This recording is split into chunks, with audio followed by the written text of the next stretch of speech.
ఈరోజు బంగారం ధర 24 క్యారెట్ ప్యూర్ గోల్డ్ అండి 7,030 రూపాయలు పర్ గ్రామ్, అంటే 70,300 జిఎస్టీ కలపక ముందు. అదే క్యాష్లో కొనుక్కుంటే ఇంకా ఎక్కువ ఉందండి. సుమారుగా గ్రాముకు 40, తులానికి 400 నుండి 600 ఎక్స్ట్రా ఉంది క్యాష్ రేటు. సో ప్రస్తుతము క్యాష్లో కొనుక్కుంటే రేట్ ఎక్కువ పడుతుంది, గూగుల్ పే, ఫోన్పే ద్వారా చేస్తే రేట్ తక్కువ పడుతుంది. ఇంతకుముందుకు మా షాప్ల దగ్గరికి వచ్చి చాలాసార్లు మాతో ఆర్గ్యూ చేశారు, బంగారం మాకు జిఎస్టీ లేకుండా వస్తుంది 24 క్యారెట్ల బంగారము క్యాష్లో కొనుక్కుంటే అని. సో ఈరోజు నేను చెప్తున్నాను, మీరు ఒకసారి ట్రై చేయండి. మీ వాళ్ళకి 70,300కి బంగారం ఇస్తారా, క్యాష్ ఇస్తే ఇస్తారా? ఎవరు ఇవ్వరండి. ట్రై చేసి చూడండి. కారణం ఏంటంటే రివర్స్ అయింది.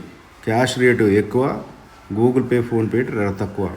గూగుల్ పే, ఫోన్పే రేటు ఎక్కువ ఉండి క్యాష్ రేట్ తక్కువ ఉన్నప్పుడు, ఆ డిఫరెన్స్ అమౌంట్ ఉన్నప్పుడు అప్పుడు మిమ్మల్ని మిస్లీడ్ చేసేవాళ్ళు. మిస్లీడ్ మాత్రమే, మేము జిఎస్టీ లేకుండా ఇస్తున్నాము అని చెప్పేవాళ్ళు. అట్లా ఏం రాదండి. సో బంగారం ధర ఈరోజు 70,300 జిఎస్టీ కలపక ముందు. జిఎస్టీ కలిపితే 3% కలిపితే సుమారుగా 72,300, 400 అట్లా పడుతుంది. క్యాష్లో ఇంకో 300-400 ఎక్కువనే ఉంది, కానీ తక్కువ లేదండి. సో ఈ స్థితి ఇట్లనే ఉంటుందండి. బంగారం ధర డౌన్ ఉన్నన్ని రోజులు ఇంతే ఉంటుంది. మళ్ళీ అప్పు కాగానే బంగారం ధర ట్రాన్స్ఫర్ చేస్తే, గూగుల్ పే చేస్తే ఎక్కువ ఉంటుంది, క్యాష్లో తక్కువ ఉంటుంది. మళ్ళీ స్టార్ట్ చేస్తారు మీకు జిఎస్టీ లేకుండా ఇస్తున్నామని. సో జిఎస్టీకి ఈ బంగారాలకి సంబంధం లేదండి. క్యాష్లో వచ్చే వాళ్ళకి ఇప్పుడు క్యాష్లో కొనుక్కుంటే మాకు ఏ రేట్ వస్తుందో ఆ రేటు, గూగుల్ పే, ఫోన్పే ద్వారా కొనుక్కుంటే ఏ రేటో ఆ రేటు, అంతవరకు సంబంధం. దీనికి దానికి సంబంధం లేదు. సో ఇది కొంచెం అర్థం చేసుకుంటారని ఆశిస్తూ ముగిస్తున్నాను అండి. Thank you.